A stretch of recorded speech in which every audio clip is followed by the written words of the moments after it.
you haven't had anything peer-reviewed or published in any scientific No, I literature? haven't. Okay. That needs to be done. Have you,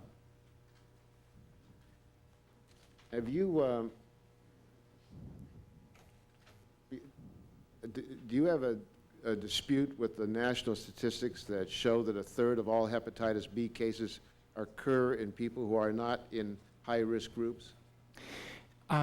Those studies are very interesting because are they done on the basis of an epidemiological study, or are they done by questionnaires?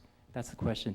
I think the science really hasn't been done, and I'm not an expert on the subject, but from what I've heard, those little pie charts showing so many intravenous drug users, that's the result of questionnaires. I'm not absolutely certain about that, but I think this whole area needs to be looked at by independent scientists without ties to drug companies or the government. Well, if you've got people who are identified as high risk because of certain activities that they engage in, that's pretty clear. Then if you have people who never engage in those kinds of activities and one wouldn't consider high risk and they get hepatitis B, then we have to wonder why they get hepatitis B. And the report I'm referring to is that they say a third of all the hepatitis B cases occur in people who are not considered high risk. I'm sure it's based on some questionnaire, because how would you know whether somebody's in a high risk or not? But that doesn't invalidate the conclusion. And the reason I raise this is it's got to be of concern to all of us that hepatitis B is a pretty awful disease. It's not just limited to people who are high risk. And if we can prevent this disease, we ought to do so. The question is, can we do it in a way without these costs? In California, the state requires hepatitis B immunization of public school students in specific grades, but allows waivers for individuals with personal beliefs or medical conditions which render them unwilling or unable to be vaccinated. The availability of such waivers should allow your vaccine critics to decline personal vaccinations without depriving other individuals and society as a whole of this life-saving protection. What do the members of this panel think of that idea, allowing waivers? If I could respond to that, Sure. Mr. Waxman. I think it's very interesting to be here today because I'm noticing that victims on both sides of this share a lot of problems, both the course of their illness, there's some crossover, and there's crossover in terms of isolation, lack of treatment. What this is telling me is clearly we don't understand the whole picture of transmission, perhaps, why there's this chunk of people who we can't identify how this is being transmitted.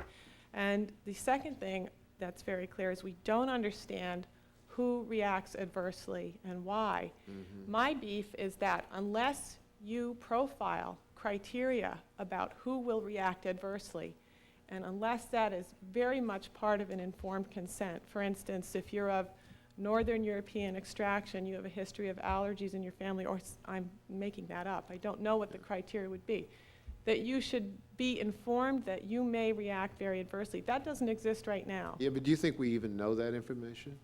No, we do not know that. Yeah, My point being that you cannot mandate this universally for newborns until you know that, because you will damage thousands. We know with every immunization that we have that there are going to be some rare cases where there's going to be an adverse reaction, sometimes horrible and even deadly. I think what's emerging with this one is a profile. If I might go out on a limb and say, I recently attended an autism parent support group on Cape Cod where I live. Mm-hmm. A small group, 10 parents, 9 of them had red hair. That's rare, and I think these are the kinds of things that might emerge that really should be looked into. We don't, and that may be different from other vaccines. Yeah. Well, I hope we can find a profile and find a reason for adverse reactions. We need to have it done, however, through scientific methods. But until that's done, you cannot make it the law that a newborn get this shot, because it's criminal. You have no way of knowing. If I can just, you have no way of knowing, except we do know that the overwhelming majority of people are not adversely affected and the disease is prevented. And on that basis, most people want their children to be immunized from polio and diphtheria and whooping cough and hepatitis B.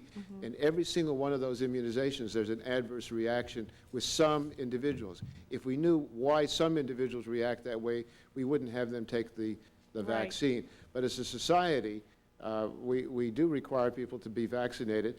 But in Santa Monica, under California law, according to this letter I received, they allow people to opt out if they have this concern or fear. I would just interject one more comment, and then I will stop.